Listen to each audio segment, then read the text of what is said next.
putting the pressure on those poor predators. Here's your look at the Hiya Toys Alien Colonial Marines Xenomorph Crusher Exquisite Mini.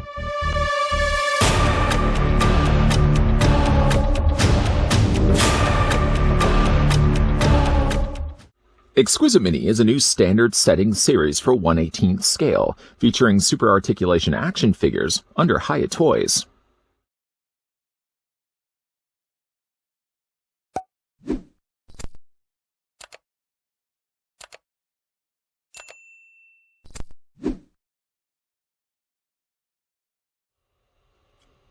Before we get to looking at the Xenomorph Crusher, I'm sure you guys will want some 411. That's information, by the way, of just how big this stands. We're going to also do some comparisons also in a second.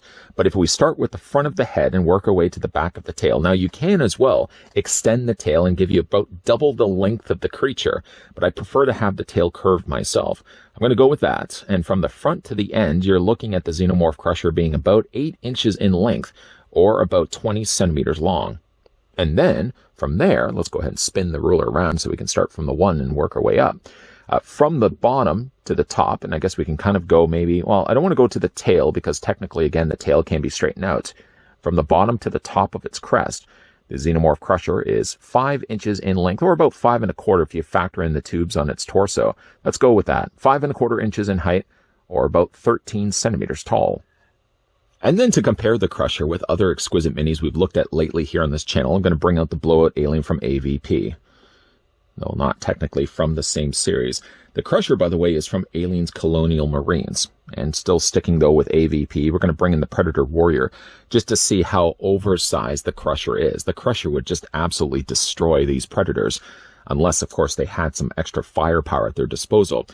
While looking at also the Crusher, it reminds me too, we already have ourselves the Alien Queen, but we don't think have yet to gotten ourselves the Alien King. And again, looking at the size and structure of the Crusher, I certainly hope at some point down the road, Hiya Toys considers to give us a king, an Alien King. Accessory-wise, normally we would look at display stands. And in this case, Crusher gets the same display stand times 4. You get 4 of these.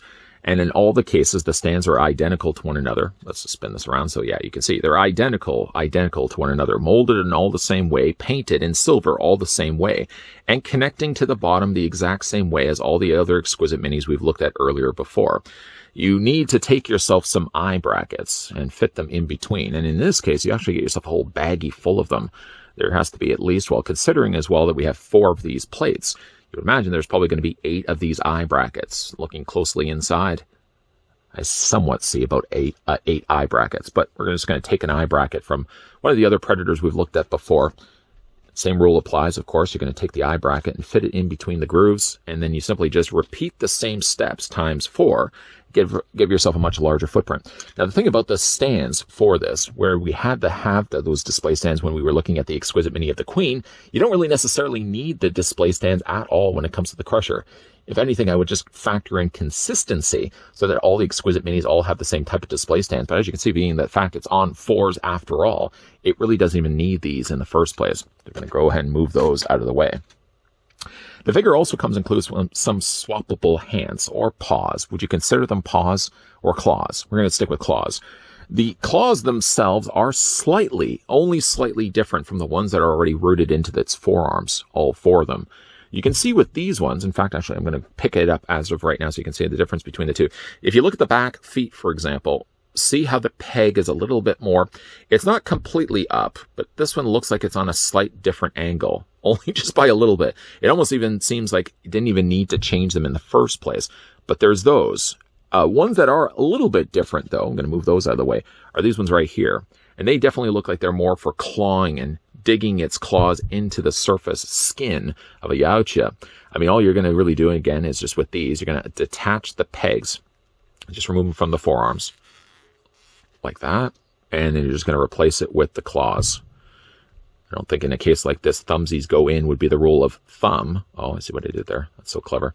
And then we just pop that back into place. And you can see it's a slightly, well, in this case, it's a definitely different type of hand than the flat hand. For again, like for this, I would imagine you're probably going to want to have this sort of more in a pose like this, where it's going to be scratching and clawing its way. That's probably what those other hands are there for. As for the other hands, I don't really think that they were even necessary in the first place. I'm just going to pop this back into place, being that the fact that the hands don't look all that much different from the ones that we already have. I mean, maybe if anything, you could say like the fingers are a little bit closer together. They're not as fanned out, for example. I really don't think the changes are that much different or that drastic. If anything, maybe you probably would even use these hands for the front. As you can see, again, I don't know. It does look like they're slightly more on an angle. It probably could just be my eyes playing tricks on me. So those are the accessories that come included with the Crusher Alien. Getting a closer look, though, at the details of it, I really like the look of this one quite a bit. The head sculpt kind of reminds me of an organic spaceship. Do you see a little bit of it? Maybe it's just me. The coloring is very kept to light grays, medium grays, mostly, for the majority of its body. The top, as you can see, as well really for the rest of the body, is added some additional clear coats. So it's got some nice sheen to it. It looks like it would just be wet and covered in slime. The head sculpt is slightly smaller, though. So it looks a little bit like the makings of an alien queen, although the alien queen would still proportionally have an oversized face, or a bigger face than this, and the crown would be a little bit smaller and a lot more detail. I mean, even when looking at this, it actually kind of even looks like folded up wings on a moth that you would see maybe on the side of a wall before it would start flying away, sort of just compacted wings. I really like the way that they've sculpted this, though. So you can hopefully see from the side, just as well detailed on the side of the face as it is onto the top. Now, it is, after all, an alien, so you would expect that the chomper would be able to come out, and you would open up the jaw, and yeah, the inner mandible, the inner mouth would be able to come out. It's a little on the loose side. I probably would not be displaying the Crusher with this anyways, but I do appreciate at least the fact that they include always these little inner chompers that can come out, which can pop that back into his mouth and close things up. I really like the profile on this one. Again, very long crest on the back. If anything, I would probably say it would have been nice if they could have added some slightly darker colors, because again, it's so much of the same medium gray from really head to tail. There really isn't a lot of opportunity added in here where they add some darker colors. There is, yeah, a wash of black added to the surface of the body. Well, it really does allow you the chance to really be able to see all the sculpting work that they put into this. But I really think I would have turned that up even further and added some additional darker gray here into the head. I just feel like it's very muddy. And it doesn't really give the full option, the full availability to show really how much sculpting they actually put into the head sculpt. I really like the way that this one turned out. And as for the body, I mean, the body is very different from what we're used to seeing here. Again, it looks very much like an alien queen, but it reminds me a lot like the alien king. I really hope we get ourselves an alien king at some point. The tubing that would be normally present there on an alien, as you can see, is still here on the Crusher. But instead of sticking out this way, it actually fans out to the side. It actually looks like exhaust ports on the top of a truck, for example. I really like the way that that's sculpted. And of course, you've got that middle sort of fin that sticks out the middle section here. In cases before, we normally would have been able to remove this, and then that would allow some additional posability. I will say, as we're looking at it right now from the side, the one drawback to the Crusher is you can display it where the head is angled down this way. I guess if you did want to technically put it on its hind legs, I feel like that would be a little more awkward of posing it. But I wish like the head would be able to angle further back than what it is right now. They probably could have even made the post a little bit longer.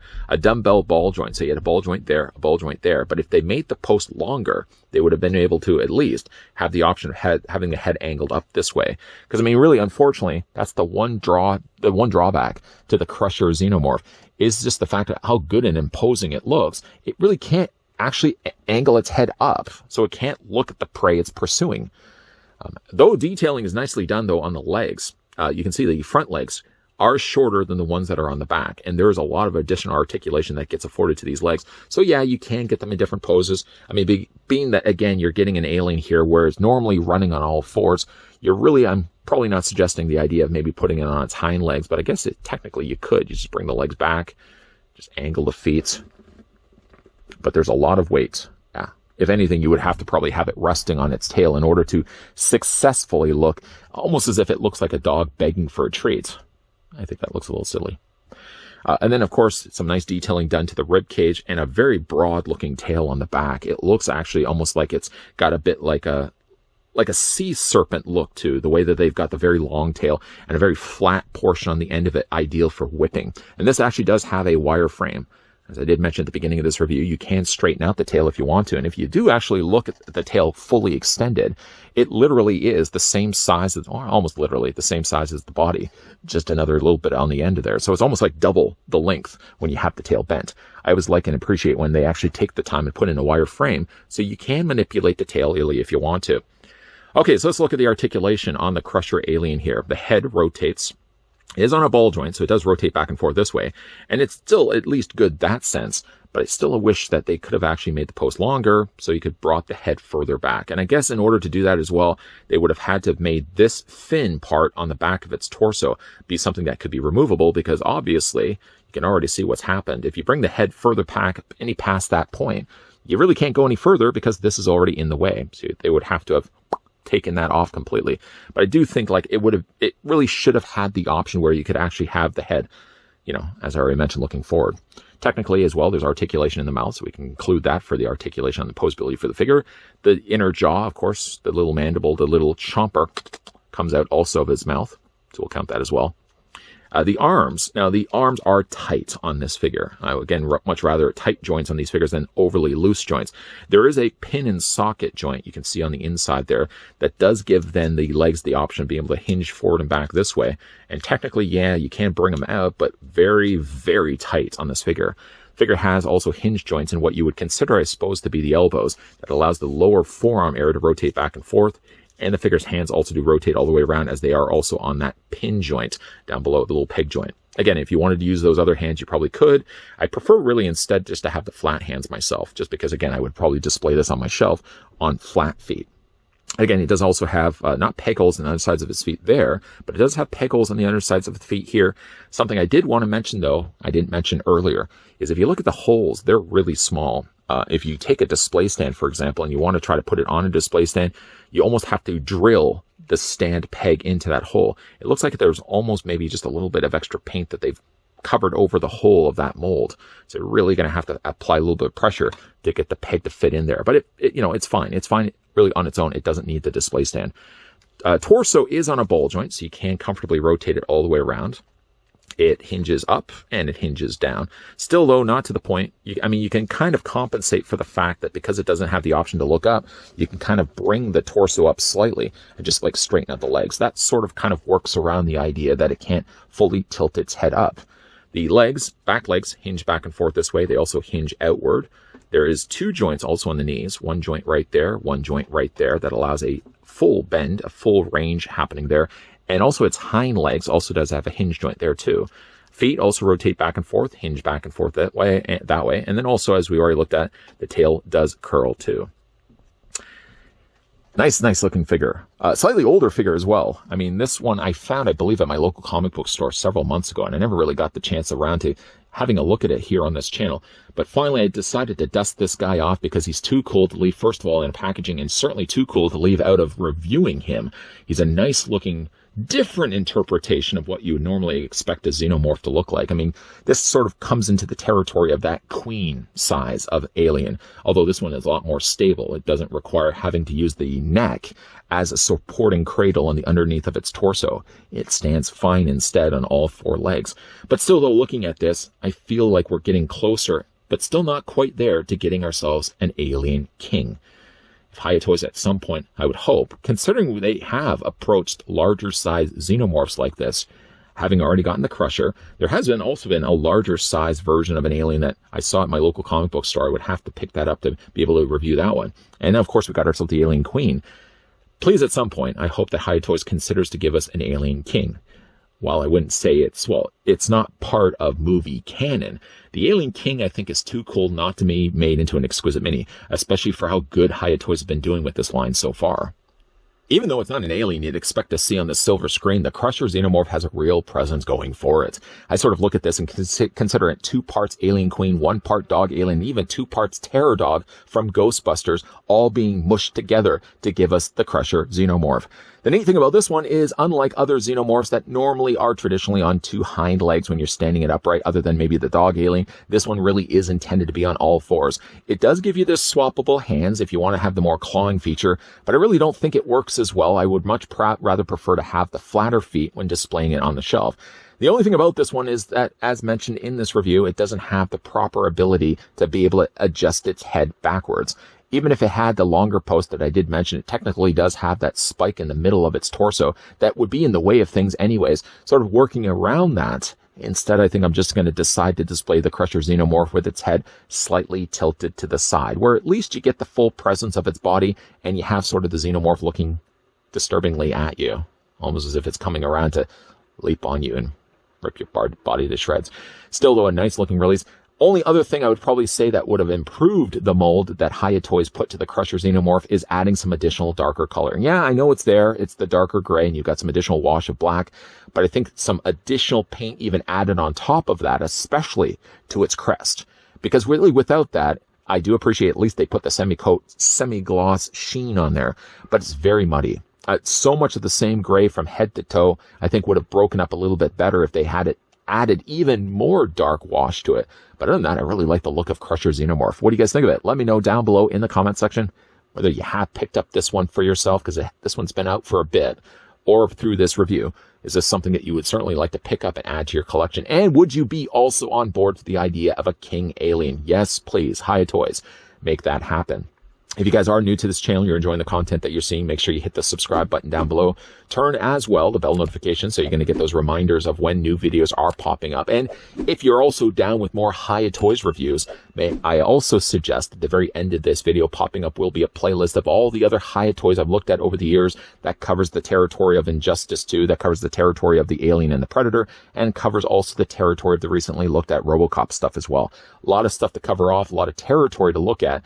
Check out the playlist that's popping up at the very end of this video. And of course, yeah, keep your peepers peeled. While we have wrapped up the review for Xenomorph Crusher, there's definitely going to be a lot more other Hiya Toys reviews coming your way in the not so distant future. As always, thanks for watching. See you guys next time.